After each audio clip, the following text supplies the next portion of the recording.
नमस्कार दोस्तों, welcome to my YouTube channel. कैसे हैं आप लोग? आई होप आप लोग बहुत बढ़िया होंगे। सो अगर आप मेरे चैनल पे नए आए हैं, तो प्लीज़ मेरे चैनल को सब्सक्राइब कर दीजिएगा। वीडियो अगर पसंद आए तो उसे लाइक कीजिएगा, शेयर कीजिएगा दोस्तों के साथ। और आगे बढ़ने से पहले मैं थोड़ा अपने बारे में बता देता हूँ। मेरा नाम है अंकित नेगी और मैं एक सॉफ्टवेयर इंजीनियर हूँ प्रोफेशन से, और पैशन से मैं हेल्पर हूँ जो कि यूट्यूब में हेल्प करता है आप लोगों की। ठीक है? आप मुझे मेरे यूट्यूब चैनल में फॉलो कर सकते हैं।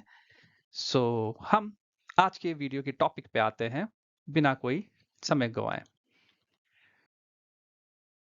सो आज की वीडियो का जो टॉपिक है, एजेंडा है, वो ये है कि रायपुर में मकानों के निर्माण में एक्चुअल में रोक लग गई है। कल ही के न्यूज़पेपर में यह खबर आई है कि अब रायपुर में मकानों का निर्माण नहीं हो सकता है। अ, अमर उजाला में ये खबर आई है। हालाँकि हिंदुस्तान में इससे थोड़ा-सी और ज़्यादा बढ़-चढ़ के थोड़ी खबर आई है कि रायपुर में अब ज़मीनों की भी खरीद-फरोख्त पे रोक लग गई है। तो एक्चुअल सिनेरियो क्या है वो तो अ, आपको अ, तहसील में जाके ही पता चलेगा, रजिस्ट्री ऑफिस में, रजिस्ट्रार के पास। लेकिन खबर यही है कि मोटे-मोटे तौर पर सरकार ने सोच लिया है कि अब जो नया देहरादून बनने वाला है वो रायपुर के ही इलाके में बनेगा। सो एजेंडा यही है कि इस चीज़ के क्या मायने हैं, जो रायपुर में सरकार इस एक्शन आई है इस बजट में, क्या मायने हैं इस चीज़ के? और दूसरी एजेंडा ये है कि ऐसा क्या बड़ा होने वाला है, क्या-क्या चीज़ें होने वाली हैं रायपुर के इलाके में, जो सरकार सोच रही है, जो प्लान बना रही है। और आखिर में सरकार की क्या-क्या चुनौतियाँ हैं इस चीज़ को करने के लिए, जो वो सोच रही है करने के लिए। सो चलिए बढ़ते हैं। बड़ा इंटरेस्टिंग सा ये वीडियो बनाया है मैंने स्पेशली उनके लिए जिनकी ज़मीन रायपुर में है और जो सोच रहे थे कि रायपुर में ज़मीन लेनी है। सो रायपुर में निर्माण रोकने के क्या मायने हैं, इस चीज़ के टॉपिक पे हम आ रहे हैं। पहले मैं आपको वो खबर बता देता हूँ। ये खबर आई है हमारे अमर उजाला में, और ये खबर आई है हमारे हिंदुस्तान में। ठीक है? सो अमर उजाला लिखता है कि रायपुर विधानसभा क्षेत्र में निर्माण नक्शा पास कराने पर रोक लग गई है। हालाँकि अमर उजाला कहता है कि ज़मीनों की खरीद-फरोख्त पे अभी रोक नहीं लगी है। वहीं दूसरी तरफ हिंदुस्तान लिखता है कि ज़मीनों की खरीद-फरोख्त पर रोक लग गई है रायपुर क्षेत्र में।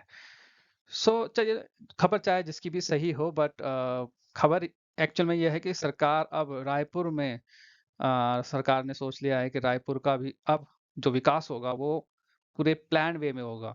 यानी कि अभी तक जो देहरादून में हर चीज़ अनप्लान्ड है, तो सरकार ने सोच लिया है कि अब कुछ ऐसा किया जाए जो कि बाकी शहरों में देखने को मिलता है, चंडीगढ़ में या भुवनेश्वर में या फिर नया रायपुर जो बन रहा है वहाँ पे। तो कुछ इस तरह का सरकार ने मंशा यहाँ पर ज़ाहिर कर दी है, जो कि एक अच्छी बात है। इसके मायने एक्चुअल में यही हैं कि अब सरकार चाहती है कि जो नया देहरादून है, वो सही से अच्छे तरीके से बने, बिना किसी अनप्लान्ड वे में, ठीक है? यानी कि एक पूरा प्रॉपर प्लानिंग के थ्रू इस इलाके को सरकार ने विकसित करने की ठान ली है, जो कि एक्चुअल में निर्माण रोकने का मायना यही है। चलिए आगे बढ़ते हैं इस स्लाइड में। सो क्या-क्या चीज़ें हैं जो सरकार सोच रही हैं? क्या बड़ा है जो रायपुर इलाके में होने जा रहा है? उस चीज़ के बारे में ज़रा थोड़ी-सी जानकारी ले लेते हैं कि ऐसा क्या है जो सरकार के दिमाग में चल रहा है कि ऐसी-ऐसी चीज़ें में हम रायपुर में करने जा रहे हैं। सो अगर हम देखें तो नया देहरादून बनाने की तरफ एक कदम बना रहे हैं, कदम उठाया है सरकार ने। और सरकार की सोच यही है कि जितने भी सरकारी विभाग जो कि देहरादून के अलग-अलग हिस्सों में सरकार के निर्माण हो रखा है, सरकारी अ, विभागों का, उसको एक ही जगह पे बना दिया जाए। जस्ट लाइक जैसे कि चंडीगढ़ में ऐसा है कि सारे सरकारी विभाग एक ही जगह पे हैं। सो सरकार की ये मंशा यहाँ पर दिख रही है। इसके अलावा सरकार विधानसभा का निर्माण जो है वो रायपुर इलाके में ऑलरेडी इस चीज़ का सोच रख रही है। इसके अलावा नया सचिवालय भी रायपुर के ही इलाके में बना रही है। इसके अलावा यूके ट्रिपल सी का ऑफ़िस तो ऑलरेडी रायपुर इलाके में है और उसी इलाके में को ही सरकार सोच रही है कि वो अ निर्माण करें। काफ़ी सरकारी ज़मीन भी है जो कि गोल्डन फॉरेस्ट्री से सरकार के पास आई है। सो सरकार सोच रही है कि उस पूरे के पूरे ज़मीन का फ़ायदा उठाया जाए क्योंकि बाकी जगहों पे सरकार के पास इतनी ज़मीन है नहीं और अगर वो अधिग्रहण करने जाती है तो बाकी जो लोग हैं जिनकी वो ज़मीन है उनकी तरफ से काफ़ी विरोध हो सकता है जैसे कि जॉली ग्रांट वाले क्षेत्र में हो रहा है। एयरपोर्ट को जो एक्सटेंड करने की सोच रही है सरकार तो काफ़ी ग्रामीणों का वहाँ पर जिनकी ज़मीन है उनका बहुत विरोध सरकार को झेलना पड़ रहा है। तो सरकार की कोशिश यही है कि जो उनकी खुद की ज़मीन है पड़ी हुई, उसी को इस्तेमाल करके अच्छे से हर चीज़ों का निर्माण किया जाए। सो सरकार नया देहरादून बना रही है। दूसरी तरफ नियो मेट्रो को भी इस इलाके से जोड़ा जा रहा है। स्पेशली रायपुर को बहुत फ़ोकस में रखा गया है इस नियो मेट्रो के लिए। तो अभी फ़िलहाल के लिए पहला चरण यही है कि रायपुर से आईएसबीटी तक नियो मेट्रो के निर्माण के बारे में खबरें आ रही हैं। इसके अलावा रायपुर से ही अ, एफआरआई तक नियो मेट्रो बनाने की सरकार तैयारी कर रही है। और ये तो सिर्फ पहला चरण है। उसके बाद रायपुर एक सेंट्रल पॉइंट हो जाएगा और फिर रायपुर से सीधे ऋषिकेश के लिए एक मेट्रो और रायपुर से ऋषिकेश और आई थिंक हरिद्वार के लिए भी मेट्रो चलेगी आगे चल के। लेकिन फिलहाल पहले फेज़ में रायपुर से आईएसबीटी और रायपुर से एफआरआई तक नियो मेट्रो बनाने की सरकार सोच रख रही है। तो ये कुछ चीज़ें हैं जो बड़ी हो रही हैं। इसके अलावा सरकार जो पहले से मौजूद निर्माण है उसको और बेहतर बनाने की कोशिश कर रही है। जो क्रिकेट स्टेडियम है वहाँ पर काफ़ी अंतर्राष्ट्रीय क्रिकेट स्टेडियम है, वहाँ पे उसको पीपीपी मोड पे चलाने की सोच रही है सरकार। सरकार ने हाथ खड़े कर दिए कि भई मैं इसे हम इसको अब और क्योंकि उसकी हालत जो है दिन-ब-दिन बदतर होती जा रही है, तो सरकार उसको पीपीपी मोड पे उसको चलाने की सोच रही है ताकि इंटरनेशनल स्टैंडर्ड्स फॉलो हो सके उस स्टेडियम में। इसके अलावा आप सभी जानते हैं कि जो अफ़गानिस्तान की टीम थी वो उसका जो होम ग्राउंड था वो देहरादून था। लेकिन 5 सितारा होटल ना होने की वज़ह से जब वेस्ट इंडीज़ की टीम यहाँ क्रिकेट खेलने आ रही थी, यहाँ 5 सितारा होटल उन्हें नहीं मिला जिस वज़ह से देहरादून को अनफॉर्च्यूनेटली अफ़गानिस्तान का जो होम ग्राउंड है देहरादून उसको हट के दूसरी जगह शिफ्ट होना पड़ा शायद दिल्ली में वो शिफ्ट हो गया। इस तरह का जो नुकसान 1 से 5 सितारा होटल ना होने की वजह से हुआ, तो सरकार ने तुरंत उसमें एक्शन लेते हुए 5 सितारा होटल के लिए अर्जी दे दी है। एक 5 सितारा होटल वहाँ पे बनेगा और इसके अलावा रायपुर थानो रोड जो है उसको भी और वर्ल्ड क्लास बनाने की सरकार की सोच है और इसके अलावा 6 नंबर पुलिया से जो रायपुर रोड की जो पतली सड़क सड़क है, उसको भी बेहतर बनाने की कोशिश सरकार करेगी, उसके भी चौड़ीकरण होगा। सरकार ने पूरा ठान लिया है कि इस इलाके को अब वह नया देहरादून में तब्दील करने की सोच रही है। ये कुछ नई चीज़ें हैं जो रायपुर इलाके में हो रही हैं होने वाली हैं। आगे बढ़ते हैं कि अब सरकार ने ठान तो लिया है लेकिन अभी उसके पास चुनौतियाँ बहुत हैं। देखिए, जब भी कुछ नया करने की सोचती है सरकार तो चुनौतियाँ ज़रूर आती हैं और रायपुर इलाके में भी सरकार के पास ढेर सारी चुनौतियाँ है। तो चुनौतियों के बारे में डिस्कस अगर हम करें तो सबसे पहली चुनौती जो सरकार की है वो है फॉरेस्ट इलाका होना रायपुर इलाके में और रायपुर के इलाके में एलिफेंट ज़ोन भी बहुत ज़्यादा है। सबसे पहली प्रॉब्लम यही है कि किस तरह से अगर उस जगह का नि विकास किया जा रहा है तो इससे नेचुरल जो फॉरेस्ट है, नेचर को कोई नुकसान ना हो, मतलब एक तरह के सस्टेनेबल डेवलपमेंट हो और जो वहाँ पे एलिफेंट ज़ोन है, उस पे किसी तरह का प्रभावित ना हो।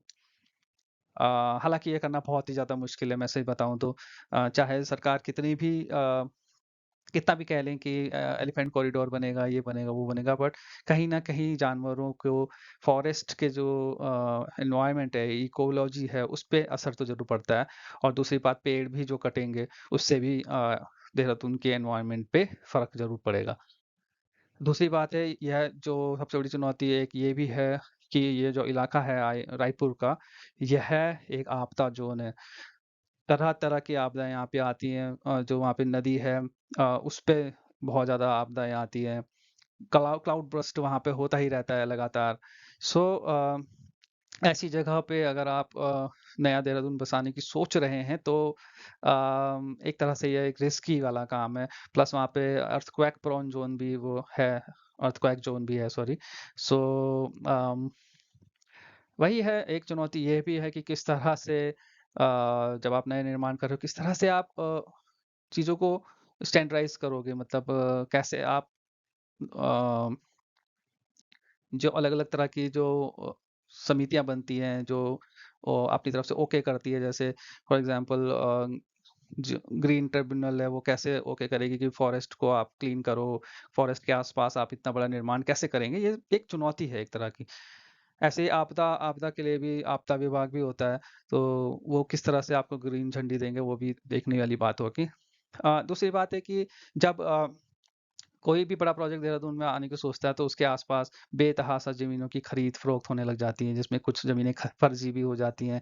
कुछ लोग तुरंत वहाँ पे आसपास खबरें दिखा कर के ज़मीनों को बेचना शुरू कर देते हैं, और फिर कभी-कभी ऐसा भी होता है कि जहाँ पे सरकारी ज़मीन है उसके ऊपर ही ज़मीन कर दी जाती है, उसके आस-पास ज़मीन बन जाती है। तो फिर ऐसे में सिस्टमैटिक निर्माण करना बहुत मुश्किल हो जाता है, क्योंकि फिर प्लॉटिंग काटने वाला फिर अपने हिसाब से प्लॉट काटता है। तो यह भी एक काफ़ी चुनौती होगी। शायद इस वजह से भी सरकार आगे चल के, या फिर जो अगर हिंदुस्तान की खबर का सही होगी, तो इसीलिए सरकार ने ज़मीनों की खरीद-फ़रोख्त पर रोक लगा दी है, क्योंकि वो नहीं चाहती कि इस फैसले के आते ही तुरंत वहाँ पे प्लॉटिंग वगैरह होने लग जाए, लोग बेतहाशा तरीके से खरीद-फ़रोख्त कर लें। क्योंकि अगर कोई चीज़ सिस्टमैटिक बन रही है तो उसको सिस्टमैटिक तरीके से ही बनना ज़रूरी होता है। और एक आखिरी चुनौती इसमें ये है कि थोड़ा बहुत डिफेंस का इलाका भी रायपुर क्षेत्र में आता है, तो किस तरह से डिफेंस के इलाके को हैंडल करेगी सरकार, वो भी एक तरह की चुनौती है इसमें। तो ये तमाम चुनौतियाँ हैं कि कैसे इस चीज़ से पार पाएगी सरकार। लेकिन एक बात ट्रू है कि एक बार जब सरकार ठान लेती है कि मुझे इस इलाके का विकास सुनियोजित तरीके से करना है, तो कर लेती है। बस थोड़ी-सी बस 2-4 चीज़ें चाहिए कि एक तो सरकार अगर बदल जाती है तो प्रॉब्लम हो जाएगी। ये मतलब ये चीज़ ठंडे बस्ते में चले जाएगी, या मुख्यमंत्री चेंज हो जाए, जैसे कि उत्तराखंड में होता ही रहता है, तो तब भी ये चीज़ ठंडे बस्ते में चले जा सकती है। और हाँ, बस ये कुछ एक्स्ट्रा चुनौतियाँ हैं जिनसे कि राजनीतिक तौर पर जो चुनौतियाँ हैं, वो अगर वो चुनौती ना आए तो मुझे लगता है कि शायद वो दिन दूर नहीं जब देहरादून का नया देहरादून जो बनेगा वो इसी इलाके में बनने की सरकार पूरी कोशिश करेगी बनाने की। और इसके अलावा यहाँ पर एक चीज़ और भी थी, शायद जो मैं बताना चाह रहा था, लेकिन चलिए उसे मैं दूसरी वीडियो में बताऊँगा। फ़िलहाल इस वीडियो में इतना ही, और आपको वीडियो कैसा लगा ज़रूर बताइएगा कि अच्छा लगा या नहीं। Thank you so much. Video पसंद आए तो लाइक कीजिएगा, शेयर कीजिएगा और सब्सक्राइब कर दीजिएगा चैनल को। Thank you, bye.